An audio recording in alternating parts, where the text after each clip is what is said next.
ইউরোপের দক্ষিণাঞ্চলে হঠাৎ করে বড় ধরনের বিদ্যুৎ বিভ্রাট দেখা দিয়েছে। 28 এপ্রিল স্থানীয় সময় দুপুরে স্পেন, পর্তুগাল এবং ফ্রান্সের কিছু অংশে এই বিভ্রাটের ফলে বন্ধ হয়ে যায় ট্রাফিক লাইট, স্থবির হয়ে পড়ে গণপরিবহন, বিমানবন্দরগুলোতে তৈরি হয় বিশৃঙ্খলা।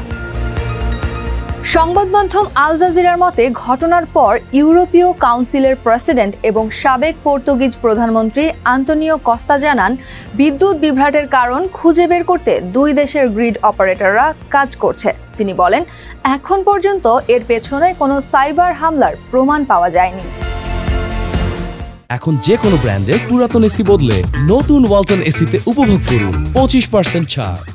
এই বিভ্রাট শুরু হয় 28 এপ্রিল স্থানীয় সময় দুপুর 12:30 স্পেনে এবং 11:30 পর্তুগালে। তখন ইউরোপ জুড়ে একযোগে বন্ধ হয়ে যায় মেট্রো রেল, শহরের ট্রাফিক লাইট এবং বিমানবন্দরের কার্যক্রম। স্পেনের ভ্যালেন্সিয়া বিমানবন্দর থেকে আল জাজিরার প্রতিবেদক স্টেভ ভেসেন জানান, ট্রেন চলছে না, ট্রাফিক লাইট বন্ধ, শহর জুড়ে নেমে এসেছে অন্ধকার। ইতিহাসে এই প্রথম ইউরোপে এমন বড় মাত্রার ব্ল্যাকআউট ঘটল। কয়েক মিনিটের মধ্যে স্পেনে বিদ্যুৎ ব্যবহার 26,000 মেগাওয়াট থেকে নেমে আসে মাত্র 12,000 মেগাওয়াটে।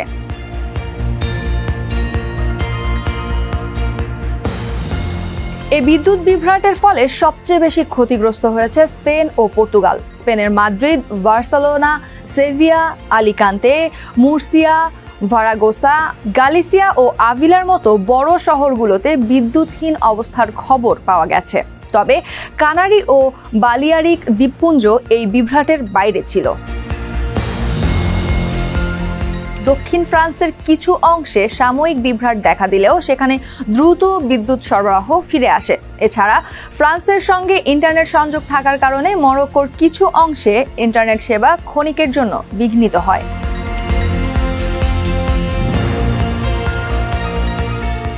এই বিদ্যুৎ বিভ্রাটের ফলে বন্ধ ঘোষণা করা হয় মাদ্রিদ ওপেন টেনিস টুর্নামেন্ট। সংগঠকরা জানান, নিরাপত্তার কথা ভেবেই তারা এই সিদ্ধান্ত নিয়েছেন। মাদ্রিদের ফায়ার সার্ভিস জানিয়েছে, শহরের বিভিন্ন স্থানে আটকে পড়া লোকজনের উদ্ধারে তারা অন্তত 200টি এলিভেটর ইন্টারভেনশন করেছে। স্বাস্থ্যসেবা সংস্থাগুলোও প্রায় 167টি এমার্জেন্সি কেস সামলেছে, যার মধ্যে বেশিরভাগই ছিল শ্বাসকষ্ট ও উদ্বেগজনিত।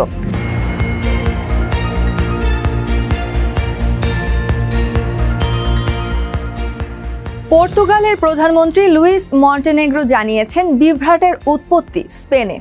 পর্তুগালের জ্বালানি সরবরাহের দায়িত্বপ্রাপ্ত প্রতিষ্ঠান REN এর ব্যাখ্যা মতে, স্পেনের অভ্যন্তরীণ অঞ্চলে চরম তাপমাত্রা ওঠানামার কারণে 400 কিলোভোল্ট ক্ষমতার উচ্চ ভোল্টেজ লাইনে ইনডিউসড অ্যাটমসফেরিক ভাইব্রেশন নামের এক বিরল দোলন তৈরি হয়।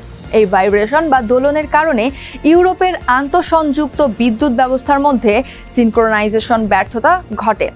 ফলস্বরূপ একের পর এক বিদ্যুৎ উৎপাদন কেন্দ্র ও সাবস্টেশন ক্রমান্বয়ে বিচ্ছিন্ন হয়ে পড়ে, যাকে বলা হচ্ছে ক্যাসকেডিং ডিসকানেকশন।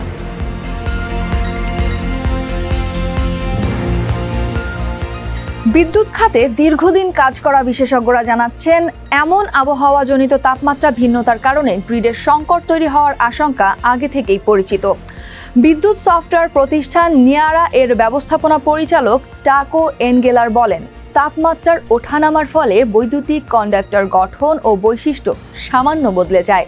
এতে সিস্টেমে ফ্রিকোয়েন্সির ভারসাম্য হারিয়ে যায়, যা পুরো গ্রিডকে ঝুঁকির মুখে ফেলে।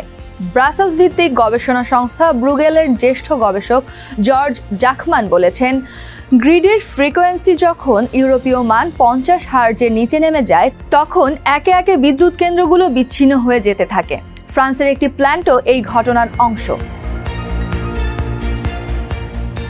বিশেষজ্ঞরা কিছুদিন ধরেই সতর্ক করে আসছিলেন যে অতিরিক্ত সৌরবিদ্যুৎ গ্রিডে প্রবাহিত হলে ভারসাম্য হারিয়ে যেতে পারে।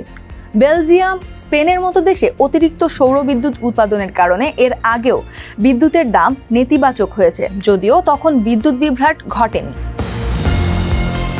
স্পেনের গ্রিড অপারেটর জানিয়েছে, উত্তর, দক্ষিণ এবং পশ্চিম স্পেনের কিছু অংশে ইতোমধ্যেই বিদ্যুৎ সরবরাহ ফিরিয়ে আনা হয়েছে। স্পেনের প্রধানমন্ত্রী অস্কার পুয়েন্তে সান্তিয়াগো জানিয়েছেন, মধ্য ও দীর্ঘ দূরত্বের ট্রেন পরিষেবা আরও একদিন বন্ধ থাকতে পারে। তবে বিকেল নাগাদ স্পেনের স্বাভাবিক বিদ্যুৎ ব্যবহারের প্রায় 50% ফিরে এসেছে বলে জানায় সংবাদ সংস্থা ইএফই। পর্তুগালের গ্রিড অপারেটর REN জানায়, কাস্তেলো দো বোদে জলবিদ্যুৎ কেন্দ্র ও তাপবিদ্যুৎ কেন্দ্র টাপাদা দো আউতেরিও আবার চালু করা হয়েছে। এই দুটি কেন্দ্র উৎপাদনে ফিরলে আশেপাশের এলাকাগুলো থেকে শুরু করে ধীরে ধীরে পুরো দেশেই বিদ্যুৎ সরবরাহ পুনরায় চালু হচ্ছে।